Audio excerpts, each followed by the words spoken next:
Hello, everyone, and welcome back to another episode of Taco-Bout It Tuesday. I'm your host, Malin.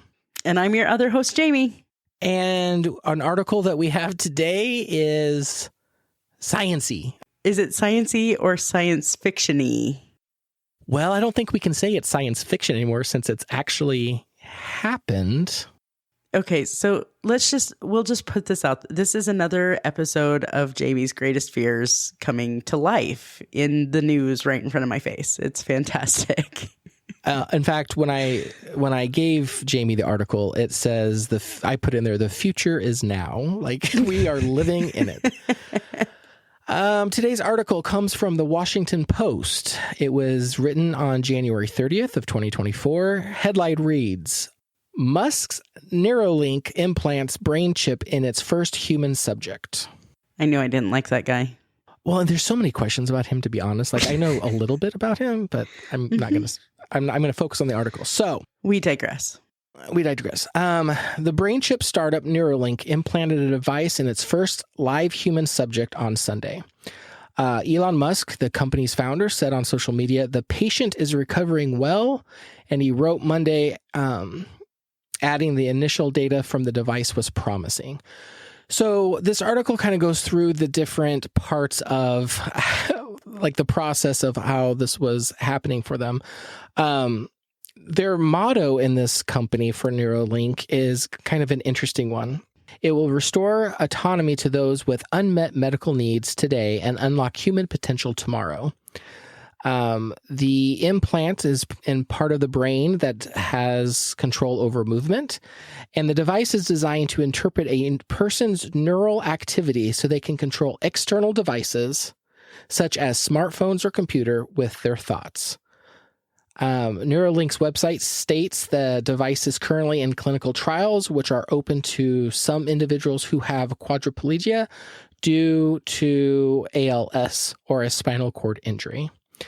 The article also mentions that Musk was into some trouble earlier because of the monkey that they were using for experiments before humans were having some medical issues. And so they were looking at him as basically, I'm going to translate this to my opinion, which was abusing animals. And now Wait a minute. They get to... So he was having trouble with the animal subject? What did they decide that like the health problems were because of the chip? These monkeys, after going through his procedure, had brain debilitating health effects, is what it calls it.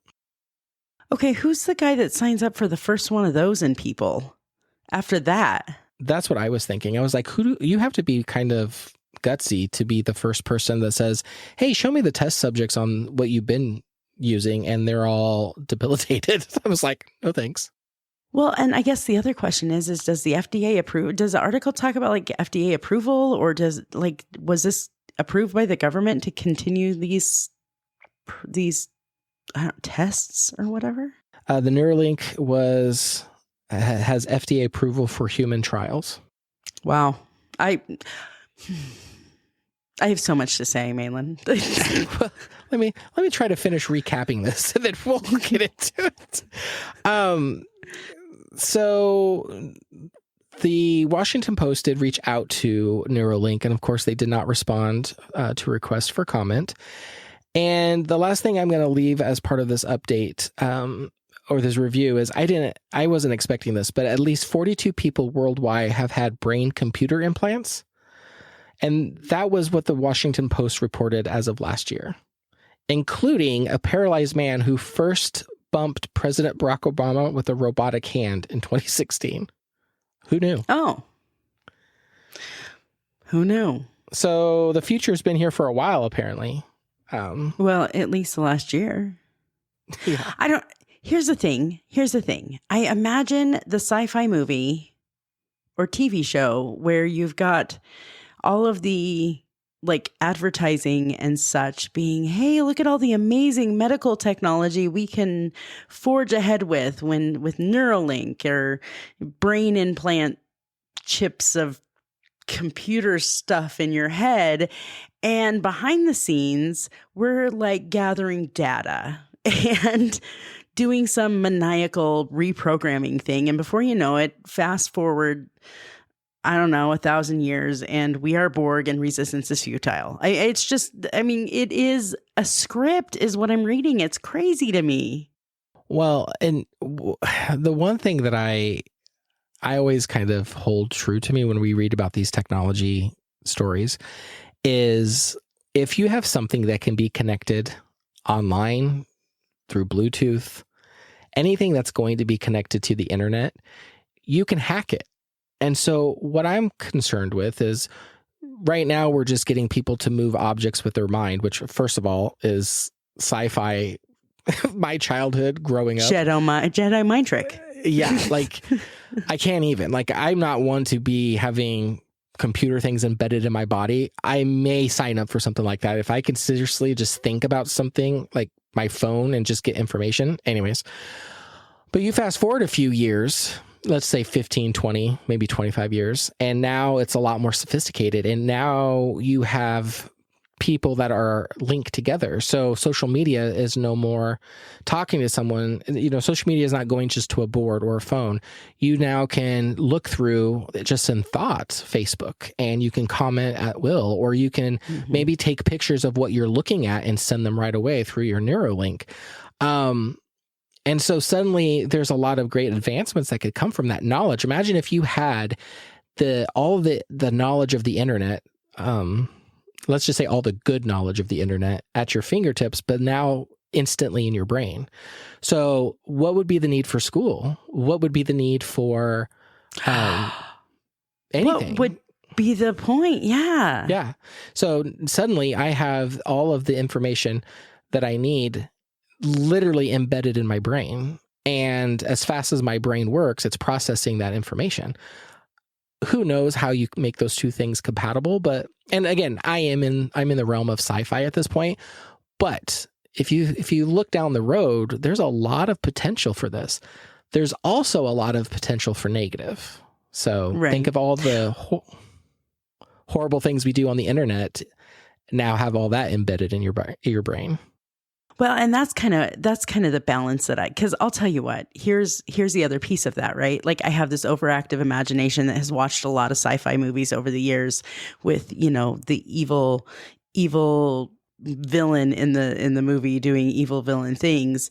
And, you know, this story definitely has that potential because of the players. Anyway, so then you add like my fascination with the technology and the science of it. And that, you know, how cool is it? How cool is it that we have the potential to be able to make someone who cannot walk again? You know what I mean? That's an incredible feat of science. And here's where it gets a little dicey for me. And you're probably going to love this statement. But for me, watching the fumble that I feel our country has done as far as regulating the internet from the beginning, being able to regulate these kind of technological advances and being so slow to respond to challenges and problems that come up, that's where I'm like, oh gosh, I don't know that we have the infrastructure to be able to regulate these things to make sure that it's not being used maliciously, or that it's not, that it doesn't open people up to being victimized or taken advantage of in some way. You know what I'm saying? So I think that's where my concern long-term comes from, is that do we have the ability to anticipate what could be coming down the road soon enough to be able to say, okay, let's put some parameters around that, and really look at the moral and ethical issues that might be surrounding that before we get there. So yeah, that's... Well, when you're talking about technology, the answer has historically been no. Government and policies move too slow when you think about all the technological advancements. So at the speed in which technology is progressing, if we don't increase or adapt or improve the way we pass legislation, it will always be playing catch up. So technology will always be out in front, and it's basically a lawless industry, because you can do things that have never been thought of before that are immoral, or you can use them for a variety of different ways. You can exploit a lot of people. And without those laws to kind of govern, it's the wild, wild west. And that's just one avenue. The other avenue for me is, think of all the wonderful advancements we have today and how many of those are twisted for a perverse, or I won't even go the perverse route, although I believe that. How many of them are twisted doing things that they were never intended to do, right? Because people get a hold of them and they're inventive and they think of different ways of using technology, or there's some people that are in the technology space that their entire job is breaking the barriers that this technology was built around just to advance it in different ways. So one of the main things that come to mind is you have a lot of people in the technology space that spend tons of money in cybersecurity. Cybersecurity 15 years ago was a thought. It was, we need to make things secure. Now it is a huge industry and companies spend millions upon millions of dollars. And some of those individuals' role is try to hack our system, try to break our firewall, get around our defenses, and so we can become a more secure company. You get this type of technology in those hands, and you have people that are not bound by any kind of corporate ethical document, or any kind of scruples for that matter. And the sky's the limit. And now you have technology that's embedded in people's brains where, again, if it can link to the internet, you can also be hacked. So now we have a whole nother array of medical issues, which is computer viruses attacking humans, and how do a human brain activates and works if there is a computer that has a virus in it. And then you want to talk about downloading everybody's personal information. Suddenly it's not just stored in your computer and it's password protected.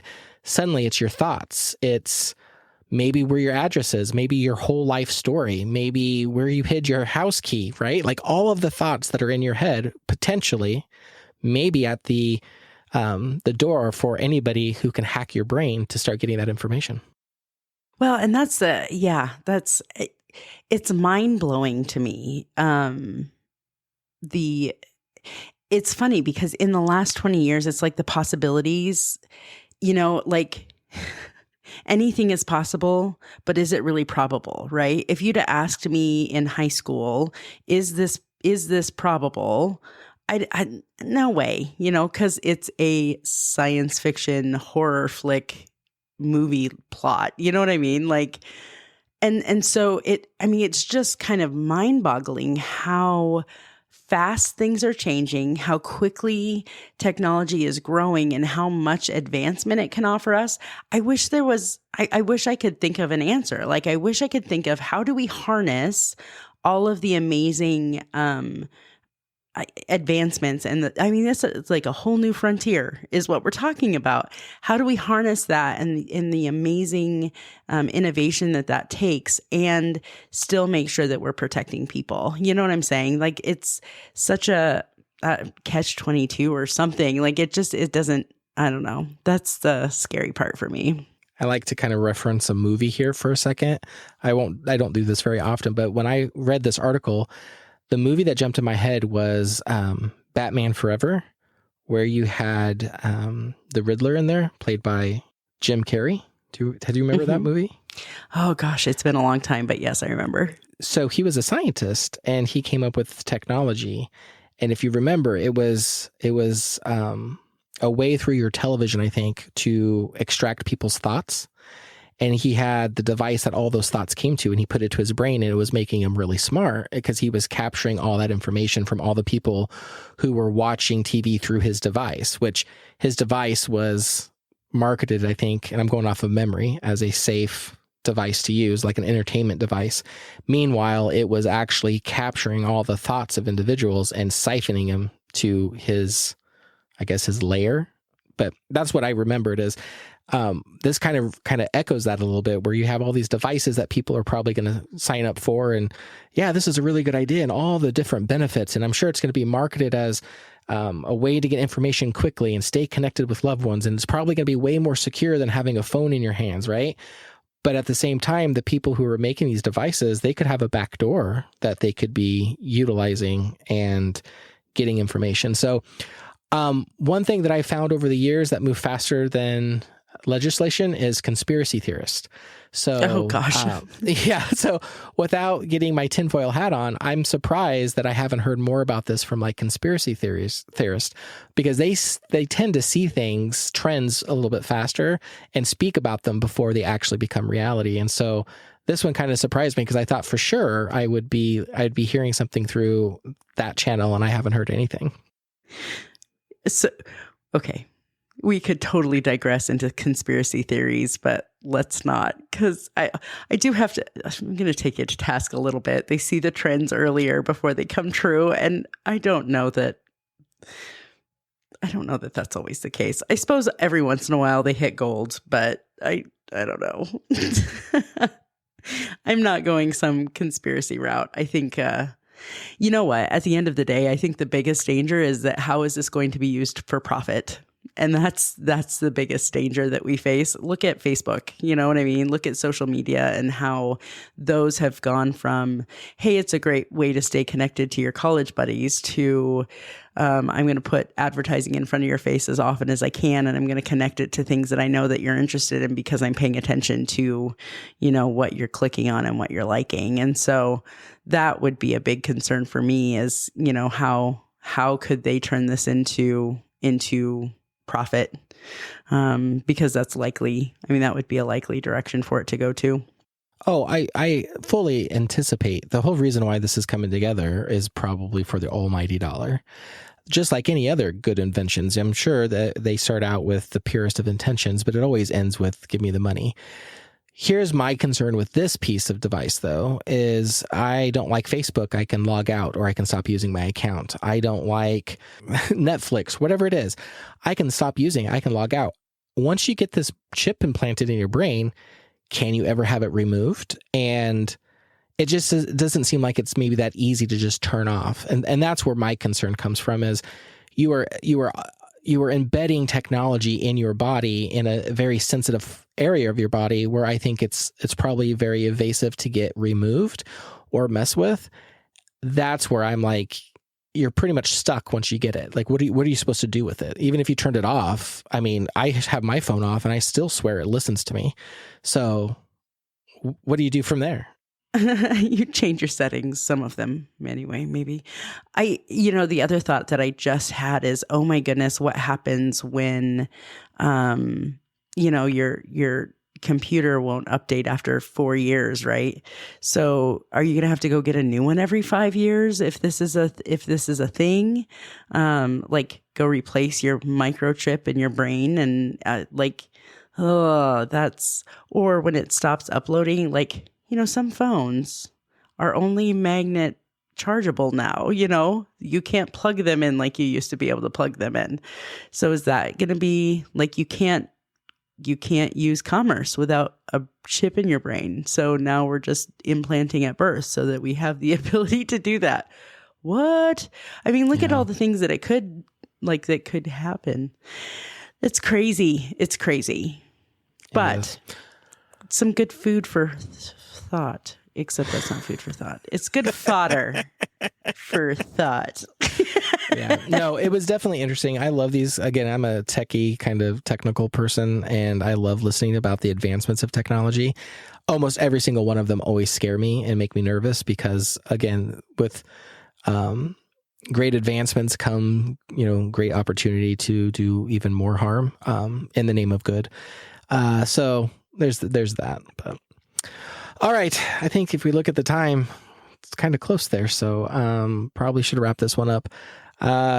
Thank you everyone for listening. We sure do appreciate it. We'll be back next week with another episode of Talk About It Tuesday, and we will have a brand new article and probably a brand new set of opinions. Have a great week, everyone. Bye-bye. Bye, everyone.